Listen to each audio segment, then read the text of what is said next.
So I hope you had a great Christmas. I hope you were able to spend some time with family and give and maybe even receive a gift or two. I hope it was a very special day. We had a snowstorm here, and so my daughter was coming in. One of my daughters was coming in from Bowling Green, and she couldn't even make that drive. She was going to. I said, don't do it. It's simply not worth it. But I hope wherever you're at, you had safe roads and were able to meet with your family. If not, I hope you've rescheduled that. That's kind of what we did. We rescheduled to have our Christmas a little later. So it's not the end of the world. It's better to be safe, right, than take unnecessary risk. You could certainly get that fellowship and gathering another time, and that's what we elected to do. Happy New Year! We're in the new year, or about to be, and we're going to talk about some of that today. I have a working appraiser on the program today, so be sure to come right back and listen in.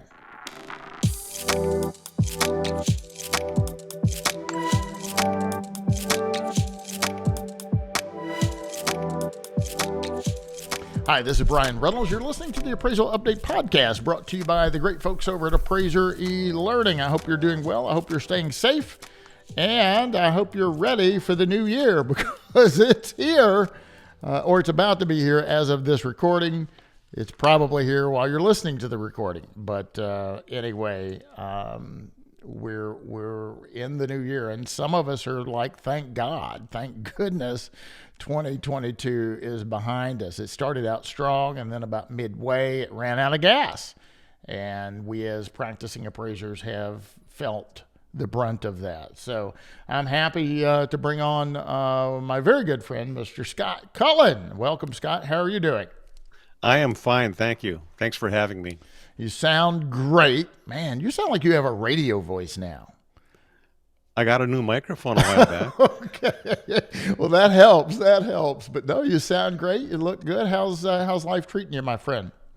Very well. We, talking about Christmas, we were able to see half of our grandchildren all in one place. The other half live in Florida, so my wife's going to be going down there in a little while. But we had a nice big old-fashioned family gathering at my mother-in-law's house, and I thought, you know what, it would not be very nice to leave all of this Christmas wrapping in their living room. So as we were gathering it, I just put it in my car and took it home. Oh my and goodness. for 2 days, they could not figure out what happened to all the garbage. What a nice surprise for them, and what a nice thing to do, Scott. That was extremely kind. And a nice thing to do, because you're right. Normally folks just scatter. When it's time to go, they go. And luckily we had folks, we actually had some friends and family over to one of our Airbnbs, and had a little bit more room. It's practically new, and was a nice gathering spot for us. But we had a tenant coming in the very next day. So we had to clean up after and to your point, fortunately, we had some folks stick around and try and clean up as well. But that was very kind of you. So you had a great Christmas. Yeah, it was good. Thank you. Good. Any, people may be watching this. It's probably after January 1 when this will drop. But right now, it's not January 1, but rapidly approaching. You have any New Year's plans, New Year's Eve plans, New Year's Day plans? I'm one of those guys that goes to bed at about 9 o'clock on New Year's Eve. Hate to admit it. Listen, I'm right there. I go to bed at 9 o'clock or 8 o'clock every night. So I'm right there with you. But this year we are going, no super big plans. It's kind of last minute. There's a masquerade ball or party at the convention center, so we're gonna do that. I don't know, but the next day, at least my daughter, maybe a couple of my kids will get to stop by late afternoon New Year's Day. So I don't know if I'll make it to midnight or not, but if I ring it in, it'll be 12:01. I'm ready to go to bed, right? So. And that'll be a struggle for me. I don't do that very much. So let's talk about appraising for a minute. You are still a working appraiser, yes? Yes, I just had another order today, so I'm not retired. Oh, we're at this point right now. We're celebrating about every order that comes in. Woo! I got one today, aren't Absolutely we? I right. mean, we really are. I got in a little late this morning, and Kayla actually called me. One of my administrators called me and said, "Hey, we've got a final inspection," and one of the appraisers on our team he snowed in. And she said, he tried to do it last week. The storm came, but she said he wasn't able to get out there yesterday or today because he's still snowed in. I said, well, you're going to have to tell the client that. I mean, we can't control the weather, right? And he snowed in. He still can't get out. And so I said, if he can't get out tomorrow, maybe I'll drive up there because I'm out. But yeah, we can't control the weather. And anyway, when I was on the phone with her and I said, I'm here. I'm in the parking lot. I'm walking in. And so when I got in, I said good morning to Claire, and I went over and said good morning to a couple of the team members in the big room. And we have a board. We have 3 boards up on the wall that has a status of everything we're doing. I looked up, and to my amazement, Scott, we had more than one order up there. We had several orders on the board. I'm like, what's going on? I guess it's a late Christmas present. We actually have some work. That's refreshing. That's exciting. So you got an order today. Things have slowed down for you as well, though. Yes? Right. It's not even half of the normal time. So Wow. Do you traditionally, I mean, I had Jamie on last week, and traditionally at this time, we're normally a little slower, right. historically anyway, yes? Right. There's 2 things. There's the seasonal nature of the business, and then there's the interest rate nature of the business. And we've really seen that one recently, but there's been times when it slowed down in July. I remember the 4th of July on, it was terrible. It sometimes you hit it right and the rates are low and the buying season is on, which we just experienced, I guess. But I kind of see those 2 factors, and they're both unpredictable. Well, the seasonality is not unpredictable, but the interest rates are, right? Yeah.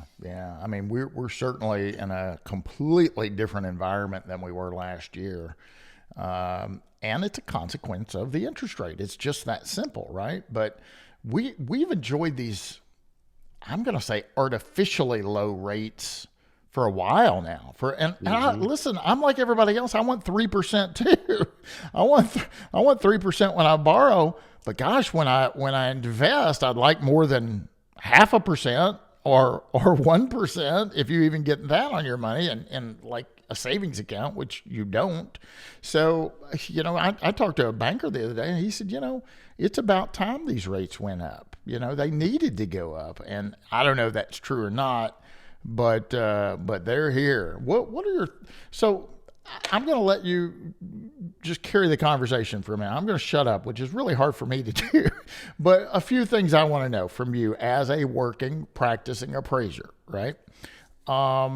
What is your thoughts on the impact that these rates are going to be? Or are they going to go back down? Or are they going to stay kind of where we're at for a while? Are they going to go up higher?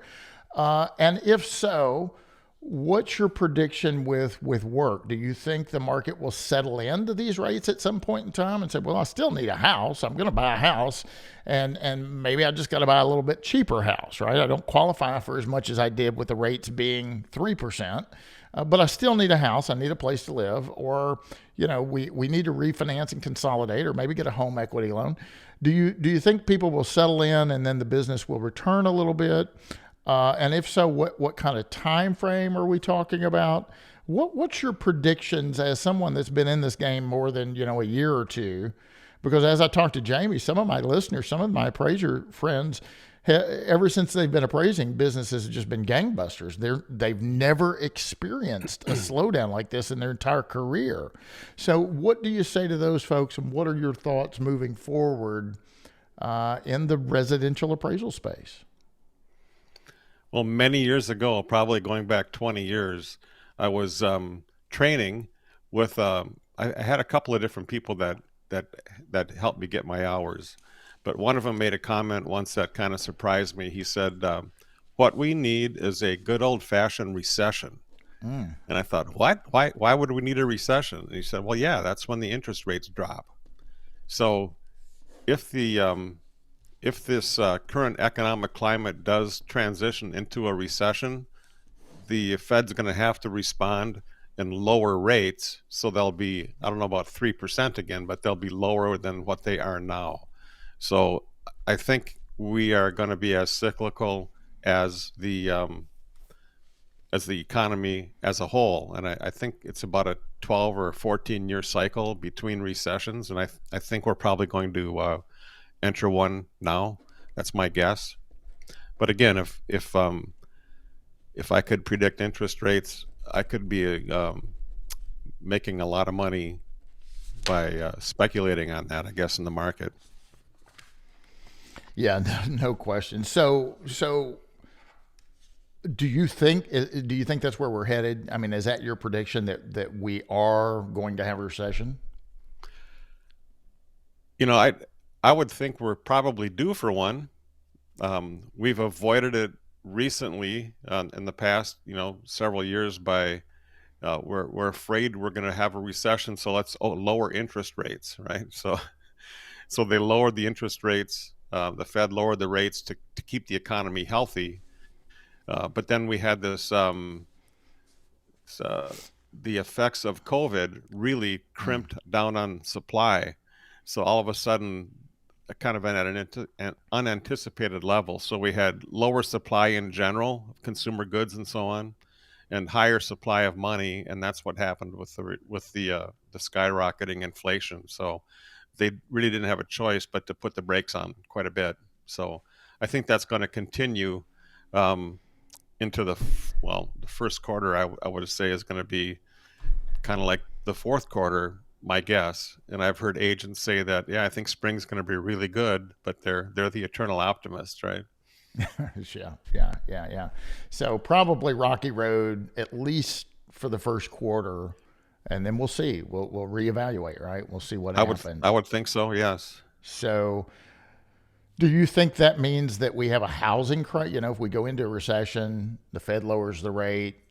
We probably get a little busier as a consequence. But do you think that also creates an environment where we have a housing crisis? I mean, are we going to have another housing crisis?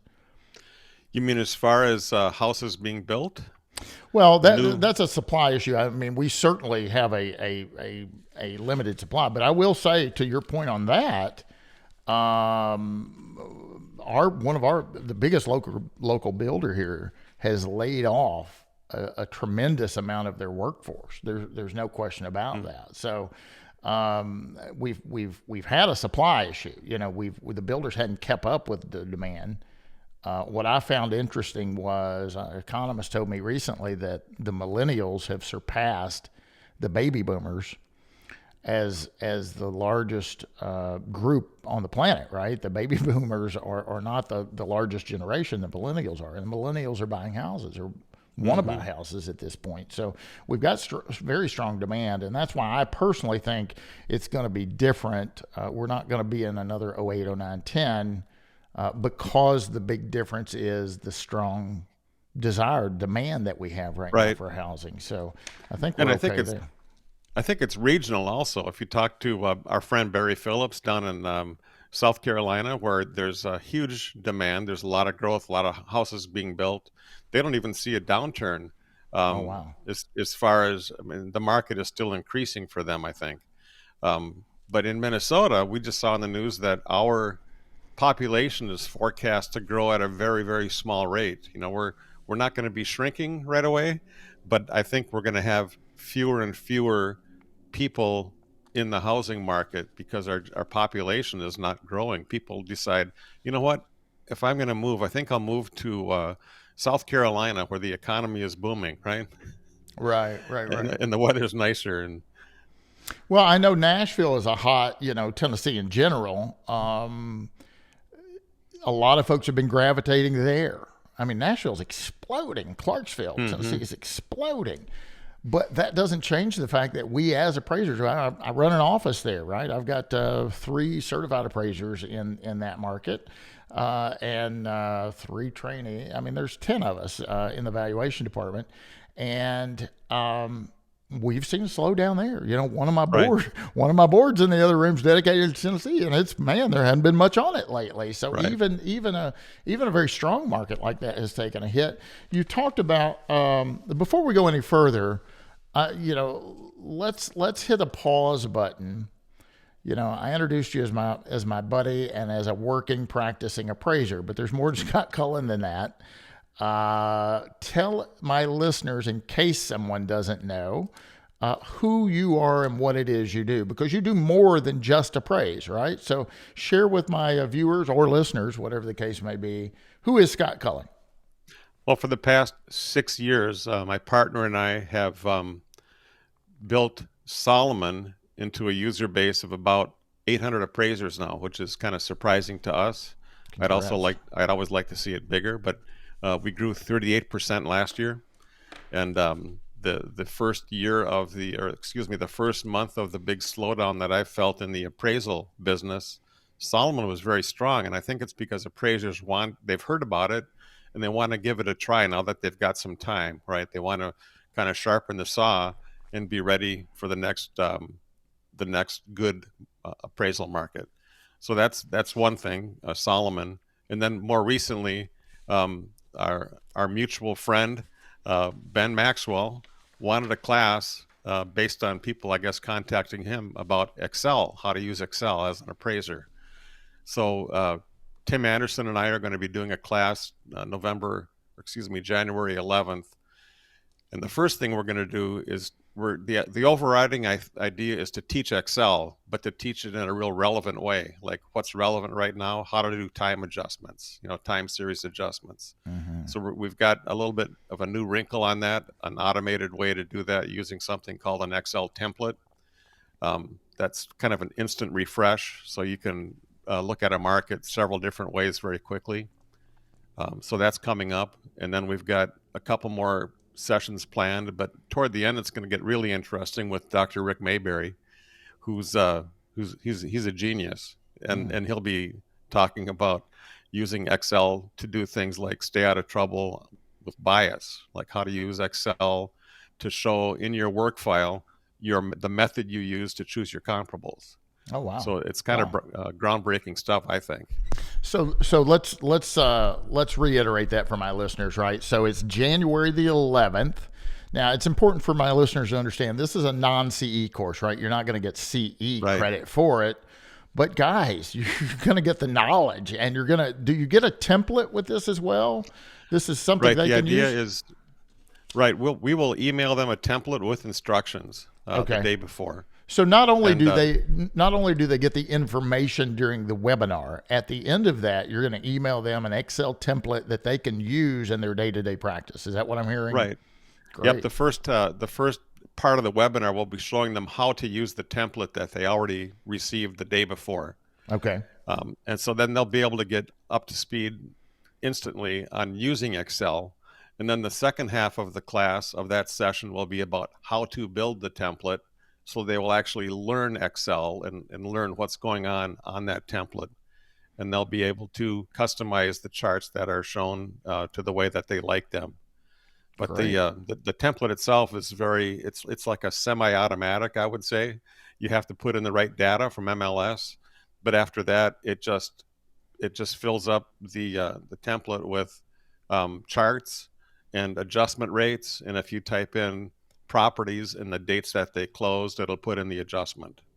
Wow. So that's gonna give you support that you need for your time adjustments. If a time adjustment's warranted, you might find out through this analysis that there's no time adjustment now. And we've been making market conditions. Some folks call them market condition adjustments. Some folks call them time adjustments.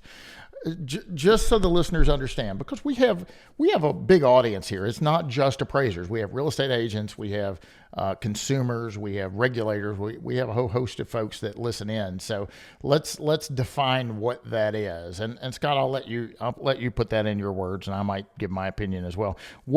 How can you define what is a market condition adjustment, or what is a time adjustment for those of my listeners that may not really understand what we're talking about? Okay. Well, if you search your MLS for properties that are similar to the subject, and then you export the close date of that property and the sale price of that property, you'll have data that's in a table, and it might be, it'll be an X and a Y format. That will plot in something called a scatter plot, and you'll see a line that fits through those dots, and that line has a slope, and the slope is the adjustment rate. It might be negative, it might be positive. And then because it's a template, you can refresh it for different periods of time because, as I've seen in this market where I am, it went up really quickly until about May or June, and then it dropped really quickly. So the old way of doing a time adjustment in my mind was to do this year compared to last year, right? To get a rate of change, a percentage rate. But when all the action is within a year, that doesn't work. You've got to have it down to daily adjustments, I think, Yeah, or dollars per day. yeah, at least monthly. I mean, because the market can change instantly, right? It may not be Right. a year to year change like what we might have been accustomed to in the past. So Scott kind of gave you a technical definition and how to kind of do it. Simply put, a market condition adjustment or time adjustment. I want you to think about it for a minute. Until the brakes just got put on here in the last few months with the Fed raising the rates, right? What has properties in most areas of the country, not all, but most areas, property prices, let's put it that way, prices have went up, right? Right. So if you're an analyst and you're analyzing what's happening with the real estate market in a submarket in your backyard, okay? If a house sold a year ago and then it was put on the market today, would it sell for the same price that it sold a year ago? Now, maybe today it would, but until recently, the answer to that question would be no. It would sell at a higher price point because the prices were skyrocketing. I mean, they were going up like this, right? So, and that's how you can measure that is what Scott talked about. Put it, plot them all out, have a scattered graph, run a trend line, and it'll show you which direction. Are they going up? Are they pretty stable? Are they declining? Are they going down, right? That's what he was talking about. But simply put, if you're an analyst, if you're an appraiser, and you're using properties that sold 10, 11, 12, 18 months ago as a comparable sale for something you're trying to develop an opinion of value today, you need to bring that up to speed because if that property sold again today, it would sell for a higher price point. So that's what a market condition adjustment or a time adjustment does. It brings it up effectively to today, right? And that's one area that a lot of appraisers have missed out on, Scott. They just, in their mind, their whole career, they've checked stable or for a very long time, and they just use a sale from 10 months ago, 12 months ago, a year and a half ago, and they don't make that adjustment. And that's really bad practice, right? Because you're not reflecting of what's going on in the marketplace today. And your effective date of the appraisal you're working on is today, right? Not 10, 11, 12 months ago. So it's interesting to see that a lot of appraisers have said, okay, well, I better check increasing, right? I better check increasing on page one, that the market is increasing, but yet they use a 10, 11, 12-month-old sale and they make no time adjustment. That's a little contradictory, right? Now, it is possible that the universe of sales, right? It is possible in your neighborhood that prices have been increasing, but the subject property and a like property may be stable. I think it's a little naive to think that all properties behave in a similar fashion at the same time in the same market. No, you may have a neighborhood as a whole increasing while the subject property and like properties may be stable, may be decreasing for that matter, right? So you do have to analyze what your subject property and alike properties are doing. So, well, I'm excited about that. I'm going to try. I don't know what's on my schedule on that day, but I'm going to see it. I'll see if I can join that class. Again, ladies and gentlemen, it's a non-CE class, but you get the knowledge. You not only get the knowledge from Mr. Tim Anderson and Scott Cullen, my guest today, you also get a template that you can use in your office. So it's a non-CE course that's on January the 11th.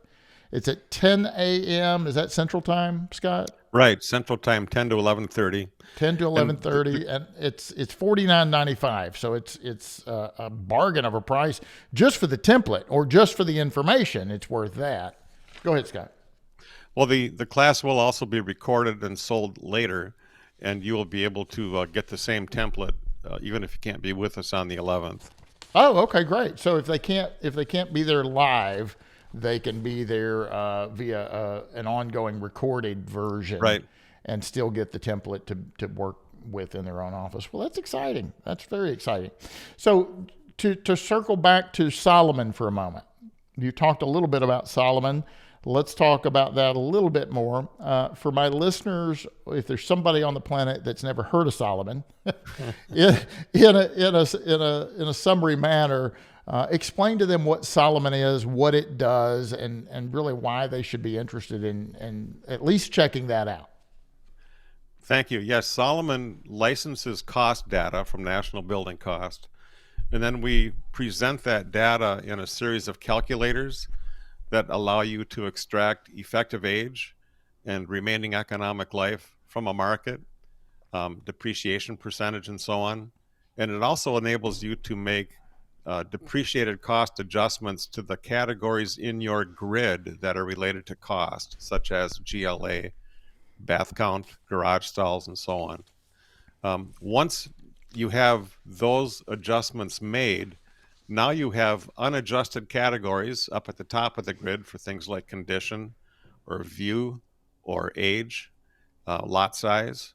You can use a second group of calculators in Solomon to do things like sensitivity analysis to kind of figure out, well, if the adjusted sales prices are at this level, and I see that those are correlating with a change in site size, you could do a site size adjustment. So we think we can get you through the complete grid with one suite of calculators. Oh, that's great. That's great. Yeah, that's one thing appraisers have needed a little hand holding on as of late. You know, back in the old days, appraisers weren't questioned that often, right? They didn't say, how'd you get that adjustment? But they are being questioned now, and appraisers need support. They need something to hang their hat on. I mean, it's your opinion. You're entitled to your opinion, but what are you basing your opinion on? Well, depreciated cost is a recognized technique in appraisal literature. It's not something we just made up, and Scott didn't just wake up one day and say, hey, I've got a way to, pull the wool over everybody's eyes, right? This is a recognized technique in appraisal literature, and it's really just this simple. If you think about what is depreciation, Now, I know some textbooks start out with saying a loss in value from any cause, and I really hate that definition. While it can be a loss in value from any cause, it's not always a loss in value from any cause. The rest of the definition, I think, is spot on. The definition states that depreciation is the difference between cost and value on the same day. So if I take cost minus value, I don't know if you can see that, you get depreciation. That's the answer. Cost minus value equals depreciation. Cost minus value equals depreciation. Well, if I have two of those components, I can solve for the missing one, right? So let's say we don't know what value is. That's the big question mark, Bryan. I don't know what the contribution of the ADU is. I don't know the contribution of the big workshop out back is. I've got a subject property and I've got great comps, but none of them have an ADU. None of them have the big workshop out back. Well, if cost minus value equals depreciation, we don't know the value. If we could estimate cost, can we estimate cost, Scott? Yeah, we can estimate cost. If we could estimate depreciation, well, if cost minus value equals depreciation, if I don't know value, then cost minus depreciation equals value. And that's exactly what Solomon does for you. It estimates cost, you estimate depreciation, and you get the contribution. And guys, this isn't something Scott just dreamed up, right? He's packaged it up. He's made it pretty. He's made it easy for you, right? But this is a recognized technique in appraisal literature. Get your arms around this. Check it out. It's good stuff, and you'll be glad you did. Scott, you travel around the country every once in a while. You got any upcoming travels? Somebody wants to come meet you in person? Well, I always like to make it a point to go to the ACTS conference, and I believe that's in Sacramento this spring, right? It is. April 1st, I believe. Okay. It's not an April Fool's joke. It really is. You're going to be out there? I plan to be there, and then, of course, the big meeting in September in Las Vegas. Appraisal Summit right? in Las Vegas. And then last year, Bryan, you and I were in the Ohio Coalition of Appraisal Professionals, the OCAP meeting. We were, yes. And if another local or a regional group invites me, I'll be there. I know I've been to South Carolina. They're a thriving group out there. And Ohio is the same kind of people. They really want to learn. So yeah. I tell you, the national conferences are great. You see a lot of people there, a lot of vendors there, Fannie Mae, Freddie Mac, the big dogs, as we call them, are there. But, the little state association meetings are fun. I mean, those are very informative. It's a good group. Appraisers are coming together because they want to learn. They want to network. They want to expand their appraisal business. That's why they come to those.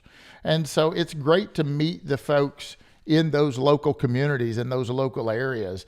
And I bumped into you at a couple of those. Well, I think you and I co-taught in South Carolina, which was a lot of fun. Right, several years ago, right. So if you want to see Mr. Scott Cullen in person, come on out to the ACTS conference in Sacramento. You heard him. If you're a little state coalition, I shouldn't say little, if you're a state coalition or association, you'd like for Scott to come present at your meeting, reach out to Scott, let him know. Scott, if somebody just wants to engage you for that, or if they want to ask you questions or contact you, what is a good way to get in touch with Mr. Scott Cullen? I should have written this down so I could show it on the screen, but it's SCULLEN2